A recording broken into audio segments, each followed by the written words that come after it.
Okay. Okay.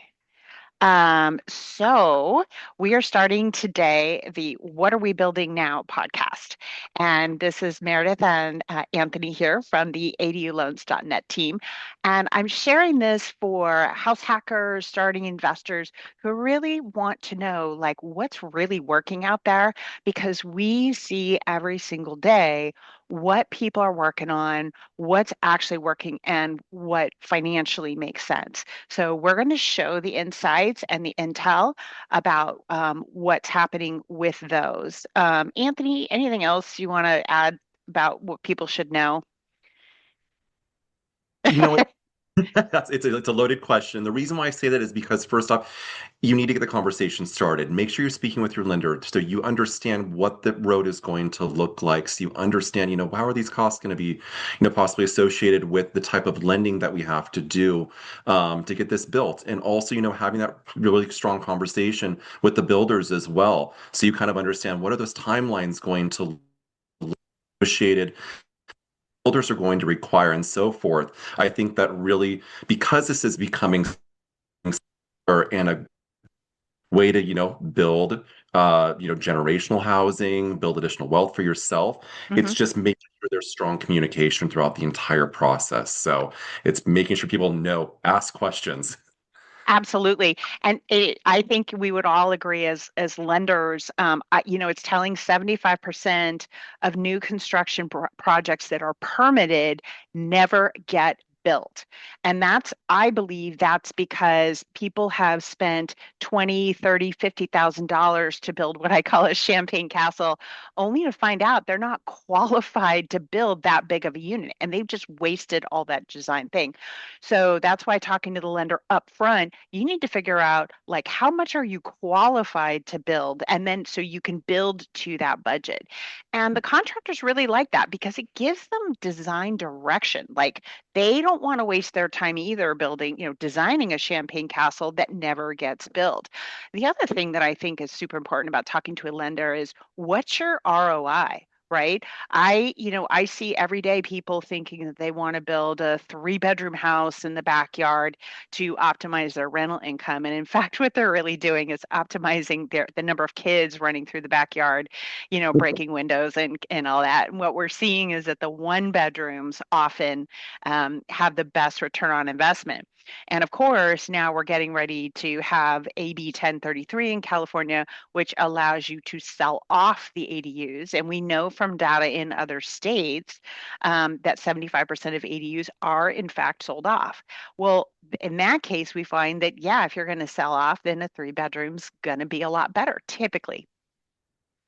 Absolutely. So, um, cool. So one of the things, so talking with the lender, tell me about some of the clients you're talking to, and I think the young man you're talking to in Texas is a great example because as to why new construction is just so big right now. Like all of my professional real estate investors, fix and flippers, have switched from fix and flipping, which has a cap rate of 3 to 5%, versus building new construction, particularly ADUs, which is a cap rate of like anywhere between 17 and 32%, according to Hanish Palikal here at California Home Company. He's done some numbers on that. What do you see? And talk about who you were talking to this morning. So you're finding people, first off, I'm seeing first-time home buyers that really want to be able to maximize their dollars and stretch them as far as possible, taking opportunity of finding the location that they truly want to be in vacant land and being able to build potentially, what could turn into their dream home there. The cost of building we're finding is significantly less expensive than what we are seeing in going out and purchasing existing properties. So that does make for, a nice opportunity for people. The thing that people do need to realize, though, and this is, happening with the specific scenario that I'm working with right now, is knowing, what is required of the borrower and what is required by law to be associated with these types of loans. So we're looking at what the cost is going to be to acquire the land itself, and Mhm. then getting estimates by them working with their builder on what that cost is going to be to construct what they are anticipating to be the home that they're wanting to build, the type of home, stick build, whatnot. And so when we're taking those potential estimates and constructing what we have to do through our construction loans, there are construction management fees associated with it. There's contingency fees that are associated with it that, mind you, these are all required by law to be associated with this loan.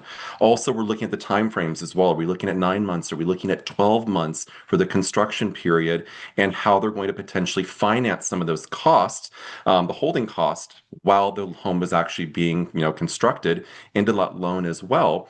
And so when you're putting these things all together and you're presenting what that final cost is really going to look like. And that's me also doing my due diligence of adding in, hey, what are those property taxes going to look like? What is that homeowner's insurance fee going to look like as well? And giving them the big picture, that allows them to see upfront, okay, this is what my final costs are potentially going to be. Am I going to be comfortable with this payment or not?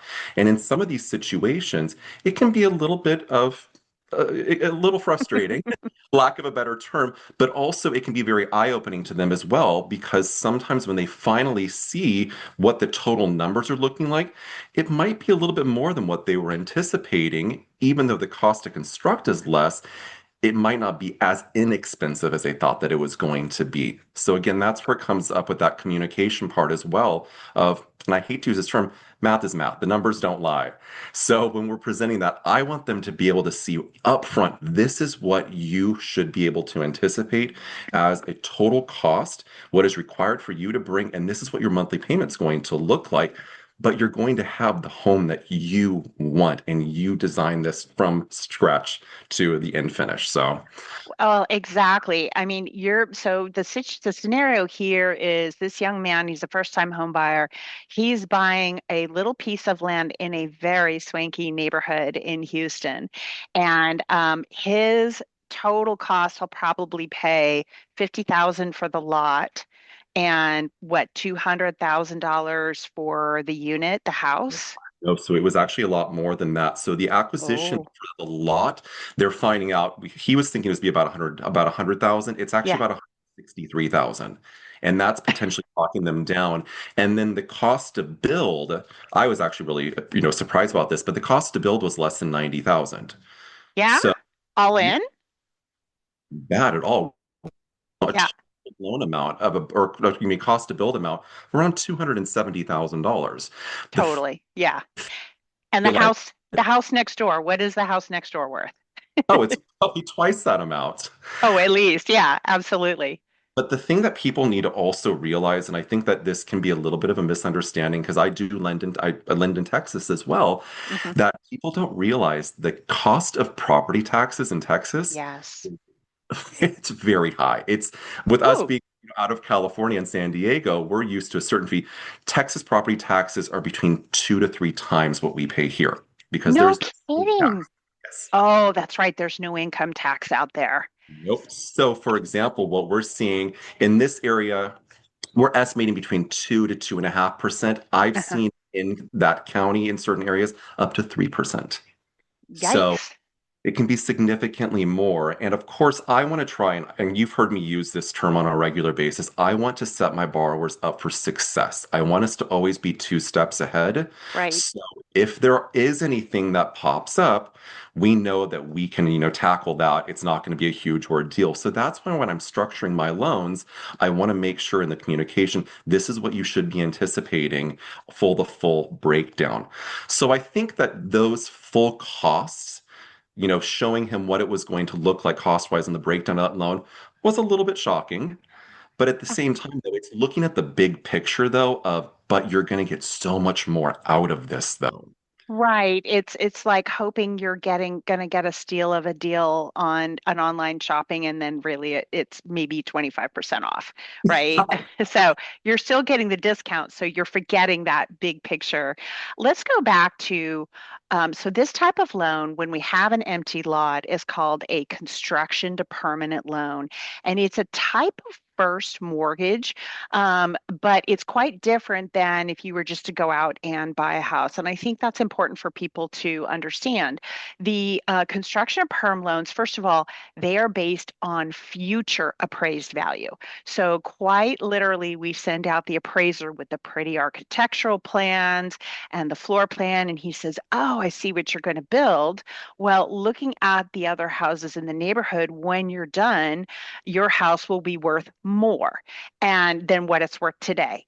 And that we can lend up to certain numbers. Typically, and you know better than I do, how much can we lend up to future value? Up to 95%? Up to 95%. So, well, it depends on the loan program that you're utilizing. So, if we're going conventional, yeah, it's up to 95%. If we go FHA, we can go 96.5. Hmm. For loans, we can lend up to 100% of the cost, up to $1 million. If it's over $1 million, up to $2 million, it's Hmm. 95%. So, So it's and what's different about it, though, and going back to a little bit of a sticker shock on fees. In this example, Fannie Mae, FHA, they require us to have construction oversight, and that means people from the bank and an independent inspector overseeing construction, and that's to protect the borrower as well as the bank. Construction is risky. We need to make sure it gets built, you're getting your money's worth out of your contract, and it gets permitted, right? And so we're the bad guy if the contractor is not doing a great job. That inspector is there to save you. So in this example, what was the fees on this, the extra cost and fees? let me pull it up real quickly. But so, and it's a great point that you make out right there because these are required in order to move forward with these. So it's also a tiered amount. So it's based off of what the actual cost is. Mm-hmm. It's not a fee that is set by us. It's actually, required by law. And so as the amounts increase, that increases the tier of what the construction management fees are on it. So for example, if we're looking at the total cost here, yeah, 163 for the lot value and then 83,000 on the cost to build.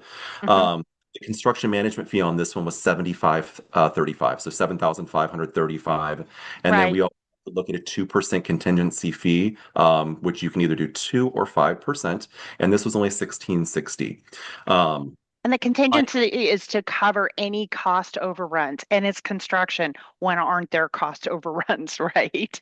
actually, So when aren't there surprises? So again, that's to protect you.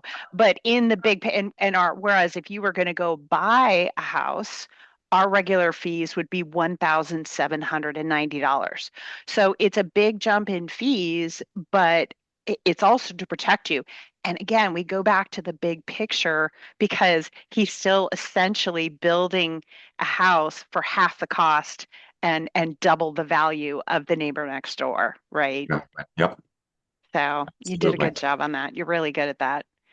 I wanted to go over an example today of one of my favorite things to do at House Hacker, and I'm actually going to share my screen so you can see the types of loan. This is a something called a renovation refinance. Now we can do this as part of the purchase, and that's where you build an ADU as part of your house. In this case, this couple bought their house about 2 years ago, last year. It's worth about 800 and they have a loan balance of 500,000. The rate's at 7%. They wanted to build what their goal is they've got a front house with a really long yard in the back. They want to build their dream home as the ADU. They want to build, so in California, ADUs are limited in size to 1,200 square feet, which is pretty small. But they're going to put in 3 bedrooms and 2 baths, if you can believe that, kind of a smaller kitchen. They don't want or need that bigger kitchen. So what happens with that is that cost is going to be about $350,000 and they're going to rent the front primary house. Okay. So we're going to do actually a phased loan right now. And first, we're going to do a small HELOC, a home equity line of credit, which is a type of second mortgage. And that's going to pay the cash for the designs Designs take 2 to 3 months and they cost about $20,000. And then the permits typically take 4 to 6 months in the LA area, and they cost about $10,000, maybe 15,000 on the larger projects. Now, so if that's 35,000, why did I choose a number of 50,000? I'll explain that because they're going to need that extra cash during the time of construction. Construction is where you spend the vast majority of the money. And you've got to pay on that loan as you're spending. So what we're doing is rather than have them pay out of pocket, we're creating this HELOC so that will make their payments during the time of construction and reduce their so they're not being crushed by a loan while we're waiting for some guy to stamp permits or finish the foundation or whatever. Our goal, the hardest part of all of our loans is the construction phase, and we do separate loans for that. And then typically we convert that when the construction's done, we convert that to a classic 30-year fixed at the lowest rate available. So they're going to start designs and permits with this $50,000 HELOC. If they spend, what I like about HELOCs, it's kind of like a credit card, except you get a checkbook. So if the first month you don't spend, anything, you get a bill for zero, just like a credit card, right? But then in the second month, if you in the second month, if you drop a check for $10,000 at today's interest rates, you get a bill for $71.64. It's not a crushing bill, right? So when they get done with designs and then they get done with permits, at that point, we're going to do a renovation refinance. Now, today's rates, that renovation refinance is 7.5. But I personally feel that interest rates will have fallen by that time. It's like 9 months from now. So we're probably looking at a rate of 7 or 6.5%. Okay. So they will pay on this. Now they're taking the loan amount is their $500,000. And then we're adding in the $350,000 construction budget. Okay. And then so that will finance how they pay for the loan. And again, we have some construction oversight. We've got to use a HUD inspector who's specially certified by the federal governments. And then he's the one who authorizes payments to the contractors, not the client. The HUD inspector, not we can't even, the bank can't even authorize it. The HUD inspector has to go make sure the work is done and done right, and they're like your new best friend for that 6 months of construction. So if you have concerns, you want to rat out the contractor to the HUD inspector and they'll protect you. So during this time, they're going to have an extra, they've got their monthly payment of $4,000. And then there's an extra about $2,200 a month that they're going to have to pay. So that's where, if they don't want to pay it out of pocket, we can use the funds from the HELOC, this $13,200. That's about 6 months of extra payments, and we can use the HELOC to help them make those payments. They literally write a check to their themselves. They cash it in their checking account, and then they write a check for that same amount to pay the renovation refinance. So you're kind of robbing Peter to pay Paul, but it's way cheaper to get through the renovation refinance at the lowest possible cost and less out of pocket. When they're done, this is where it gets really fun. And this is why you got to look at the whole project. Does this make sense? We believe that they will, looking at comparable sales, their house will now be worth 1,250,000. So even though they're only investing 350,000, we believe the value will probably go up to 1,250,000. That's based on sold comparables in the neighborhood. I think it's going to be closer to about 1.3, maybe 1.4, but I'm just being conservative.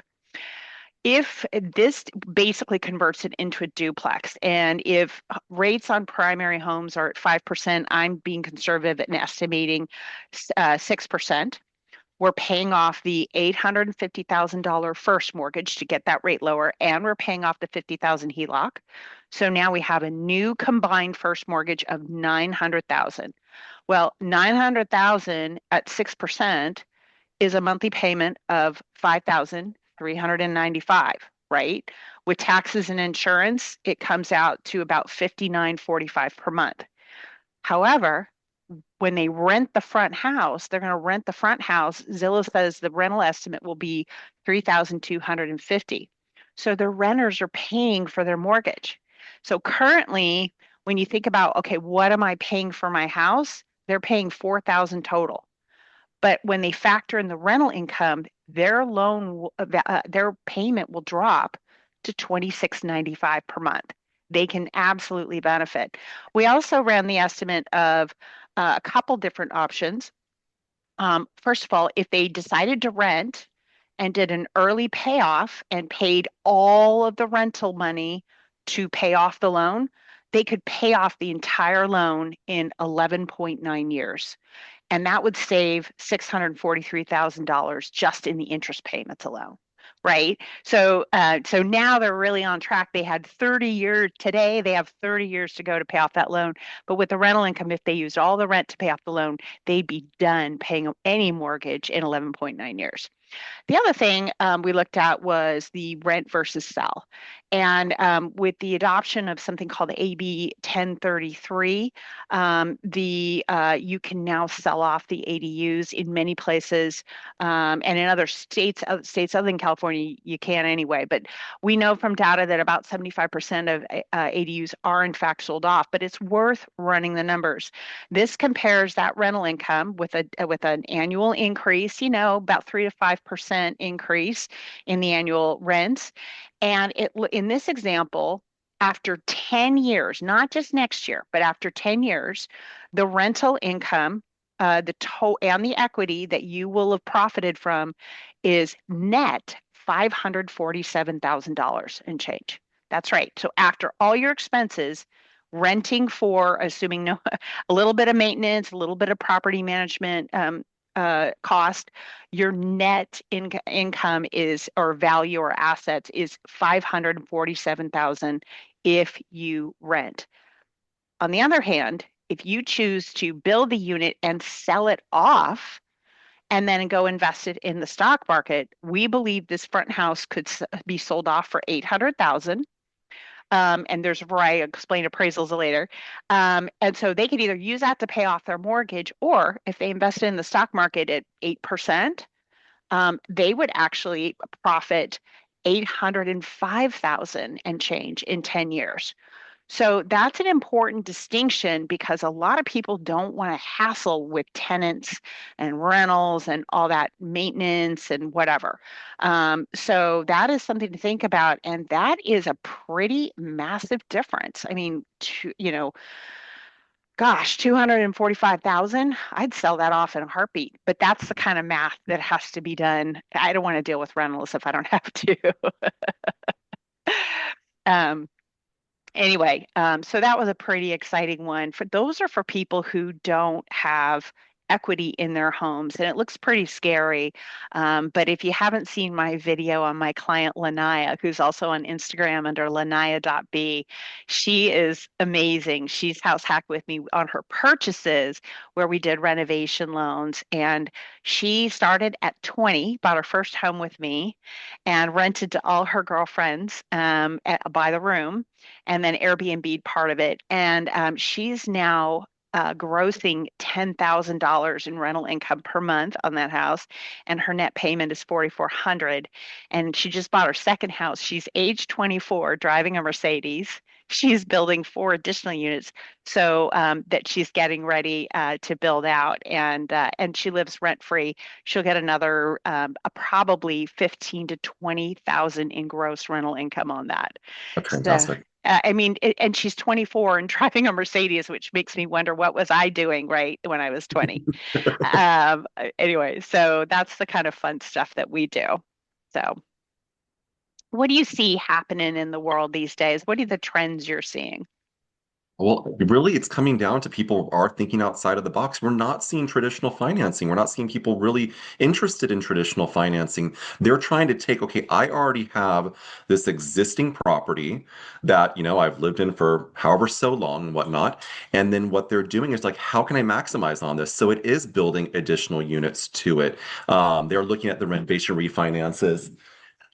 Looking at, doing, like I said, the renovation refinance. Hold on one moment. I'm so Okay. sorry. No, you're fine. Anthony's going to jump off for a You know, second. jump off for 1 second. Sorry, guys. Yeah, you're good. But he's right. I mean, they are doing our company, Cross Country Mortgage, just got a $21 billion investment in to create new loan products for this shift from, we've spent the last 40 years just buying a home, maybe fixing it up a little bit, and now it's geared more toward construction and non-traditional lending. So particularly, since the housing crash in 2008, we've 99.9% of mortgages have been with Fannie Mae, Freddie Mac, FHA. And what's significant about that is they really only look at taxable income or income reported on taxes, which doesn't help people who are self-employed borrowers and write off a lot of income, or other people, who have trouble with that approach. Now, Fannie Mae and Freddie Mac are pulling back to their more traditional position is about 40% of the mortgage market. So for the last 15 years since the housing crash, again, they've been 99.9% of mortgage loans, but historically they've only been about 40% of mortgage loans. And then private investors and capital markets have come in and said, oh, there's a need for a construction loan, or there's a need for that. Maybe we should create bank statement loans for those self-employed borrowers. So instead of looking at what you're reporting on your taxes, we're looking at your income based on your bank statements. And the bank statement incomes have really made a comeback. We even have bank statement HELOCs. I think the real value has been in what we call a DSCR loan. That's been the re-rise of the DSCR loan, which is for investment properties, meaning you don't live there. And it's looking at the service coverage ratio. In other words, does how much does the rent cover the monthly principal mortgage payment, taxes, and insurance? So if you're comparing, if your rent covers about 125% or a ratio of 1.25% of your monthly mortgage, then we have loans for that at interest rates comparable with Fannie Mae and Freddie Mac, and frankly, even lower sometimes, but without looking at your taxes, without doing that paperwork. And look, we're just looking at, does this pencil out? Does this make sense? And if it does, to me, those are common sense loans. You still have to have the great FICO score. You still have to, there's some other things. You've got to have some cash reserves. They want to make sure you're not going to go bankrupt tomorrow and lose the house. But so there's lots of protections, I assure you. But that's the exciting thing about seeing new loan products. So if you've been told that you're not qualified by a big bank or credit union, actually, that's probably not true. It's actually probably that they just don't have that loan yet.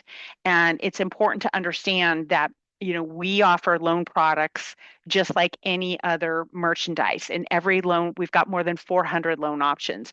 Whereas depository banks and credit unions, they're really more focused. They'll have one HELOC, one of this, one of that. But that's kind of it. So those are the kinds of stories I'm seeing today. And we're going to do this every week going forward every Wednesday. And you're welcome to join us live on YouTube or go to Eventbrite and check out join us up. If you want to ask questions, we'd love to take your questions. Go over scenarios and see what we'll tell you right now, right online, what you can build at your house and what your rental and your profit would be, right? Um, so join Anthony, Troy, and others on my team, and we'll get started on your project today. Okay.